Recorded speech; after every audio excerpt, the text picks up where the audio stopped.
Nasaan si Matibag? May tinawagan lang, boss. Ano, boss? Sigurado ka bang kaya mo? Oo. Ayun na. Sir Tonyo.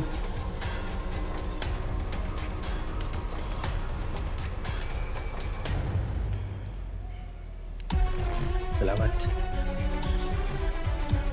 Sir Tonyo, pasensya na. Pero sigurado ba talaga kayo dito? Iba pa rin kung may nakabang na backup. Salamat sa pag-aalala ninyo. Pero ito lang ang tanging paraan para sigurado maligtas ko si Bobby. Saan ka pupunta, Konde? Alam mo bang sobrang delikado yung gagawin mo? Bakit hindi ka magpatulong sa amin? Sir, mawalang galang na po. Pero kung meron talagang nakakakilala kay Mando, ako yun. Alam ko kung paano tumakbo yung bituka niya. Naiintindihan ko, Konde.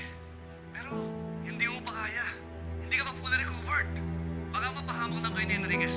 Sir, hindi ko hahayaang saktan ni Mando si Bobby. Marami nang nabiktima yun si Mando.